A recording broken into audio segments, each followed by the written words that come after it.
एक किसान भएकोले तपाईले नियमित रूपमा सागसब्जी चलाउनुहुन्छ। तपाईले आफ्नो खेतीलाई मद्दत गर्न मल र खाद प्रयोग गर्न पनि सक्नुहुन्छ। तर मल र खादमा ठूलो भिन्नता छ र तिनीहरू दुवैलाई सावधानीपूर्वक प्रयोग गर्नु पर्दछ। यदि यी प्रत्येकलाई कसरी प्रयोग गर्ने भनेर जान्नुभयो भने तपाईलाई उत्पादन सुरक्षित राख्न सजिलो हुन्छ। मललाई खादभन्दा भिन्नै तरिकाले चलाउनै पर्दछ किनकि यसले बालीनाली प्रदूषित पार्ने जोखिम उच्च हुन्छ।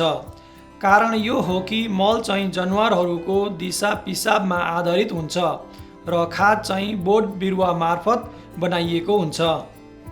अब मलको बारेमा कुरा गरौँ। मललाई बारीमा लगाउने धेरै तरिकाहरू छन्। खेती लगाउनुभन्दा पहिले मललाई बारीको ड्याङहरूमाथि छर्न सकिन्छ अनि मललाई माटोमा गाड्न पनि सकिन्छ। यी मल लगाउने विधिहरूमा सोच विचार गर्नु महत्त्वपूर्ण हुन्छ किनकि जति धेरै खानेकुरामा मलको सम्पर्क हुने सम्भावना बढ्छ, विशेष गरी खानलायक सागसब्जीमा उति नै धेरै समय टिप्न र ग्राहकहरूलाई बेच्नुभन्दा अगाडि पर्खनु पर्दछ। उदाहरणको लागि, यदि तपाईले मललाई खेती रोप्नुभन्दा पहिले नै बारीमा गाड्नुभयो भने मलमा भएका रोग र कीटाणुहरूले तपाईका सागसब्जीलाई प्रदूषित पार्ने जोखिम कम हुन्छ।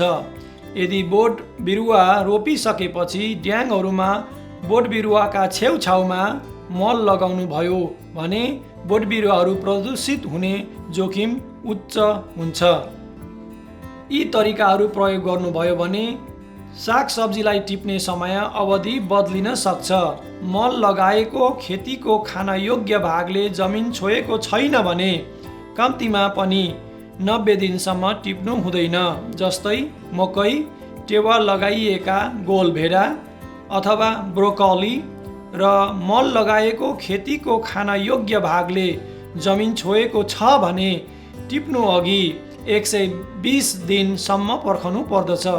जस्तै मिश्रित सलाद खाने सागहरू, गाजर र खरबुजाहरू। मल प्रयोग गरेको र खाने बाली टिपेको अन्तराल जति लामो हुन्छ उति अझ राम्रो हुन्छ। मल प्रयोग गर्दा जोखिम घटाउने 2 सरल तरिकाहरू छन्। 1. मल प्रयोग गरेको र खेती टिपेको समय अवधिलाई बढाउनुहोस्। 2. बोट बिरुवा र मल बीचको सम्पर्कलाई घटाउनुहोस् अथवा समाप्त पार्नुहोस्। जहाँसम्म सम्भव हुन्छ मललाई खेती उमारेको क्षेत्रदेखि टाढा राख्नुहोस्। मललाई गाड्नुहोस् र खेती उठाउन प्रयोग गर्ने उपकरण औजारहरूको सम्पर्कलाई कम गर्नुहोस्। थप, तपाईँ बारीमा मल लगाउनुहुन्छ, टिपोट राख्नुहोस्। जानकारी लेखेर राख्नुपर्छ। जस्तै मल कहाँ लगाएको, कति लगाएको र कुन तरिका तपाईले प्रयोग गर्नु हुँदै हुनुहुन्छ। तपाईको कृषि अभ्यास सम्बन्धी प्रश्नका उत्तरहरूको लागि केही मिनेट छलफल गर्नुहोस्। 1.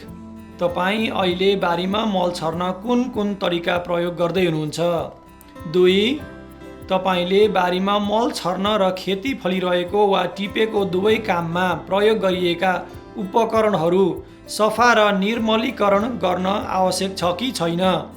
3. तपाईँ कसरी आफ्नो अभिलेख टिपोटहरू सुधारेर राख्न सक्नुहुन्छ। अब खादको बारेमा कुरा गरौँ।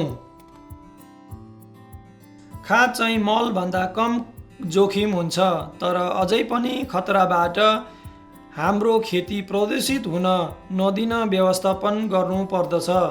यो कम खतरनाक छ किनकि यो बोट बिरुवामा आधारित सामग्री हो, तर बारीमा अनुप्रयोग गर्नुभन्दा पहिला यसलाई सावधानीपूर्वक तयार पार्नु पर्दछ। यदि तपाईँ आफै खाद बनाउँदै हुनुहुन्छ भने मुख्य कुरा तपाईले तापक्रमको निगरानी राख्नु पर्दछ। खाद कम्तीमा पनि 131 डिग्री फारेनहाइटमा कम्तीमा पनि 14 दिनसम्म रहनु पर्दछ प्रयोग गर्न तयार हुनुभन्दा अगाडि। तापमानको अलावा तपाईले खादको थुप्रोलाई पनि पर्याप्त चलाउनु पर्दछ ताकि खादका सबै भागहरू यो उच्च तापमानमा पुग्न सक्षम होस्। यदि खादको एक भाग मात्र तातियो र बाँकी अझै गल्दैछ भने तपाईँले सुरक्षित खाद प्रयोग गर्न सक्नुहुन्न। सुरक्षित खाद प्रयोगका लागि यी साधारण सुझावहरू पालना गर्नुहोस्। निश्चित गर्नुहोस् जब खादको तापक्रम 131 डिग्री पुग्छ लेखेर राख्नुहोस्, सिधा 15 दिनसम्म। एक विशेष तोकिएको खाद बनाउने क्षेत्र राख्नुहोस्। यदि तपाईँ खाद खरिद गर्नुहुन्छ भने सधैँ सुनिश्चित गर्नुहोस् कि विक्रेता प्रदायकले तपाईँलाई एक खाद विश्लेषण प्रमाणपत्र वा एक प्रत्याभूति पत्र दिन्छ जसले खादको आवश्यक मापदण्ड पुगेको देखाउँछ। तपाईँको कृषि अभ्यास सम्बन्धी यी प्रश्नका उत्तरहरूको लागि केही मिनेट छलफल गर्नुहोस्। 1. यदि तपाईँ आफ्नै खाद बनाउँदै हुनुहुन्छ भने तपाईँले स्वीकृत विधिहरू मध्ये एक पालना गर्दै हुनुहुन्छ। 2. तपाईँको मल वा खाद कहाँ भण्डार गरिँदैछ। 3. तपाईँ कसरी एक आपसमा प्रदूषण हुनबाट रोकथाम गर्दै हुनुहुन्छ। सम्झनुहोस्, किसानहरूको रूपमा हामी मल र खाद प्रयोग गर्दा प्रदूषण हुने जोखिमलाई घटाउने जिम्मेवारी छ। यदि तपाईँले प्रयोग अभिलेख गर्नुभयो भने, कसरी प्रयोग गर्ने भनेर बुझ्नुभयो भने र सुरक्षित तरिकाहरू प्रयोग गर्नुभयो भने तपाईँका उत्पादित खानेकुराहरू सुरक्षित हुन्छन्।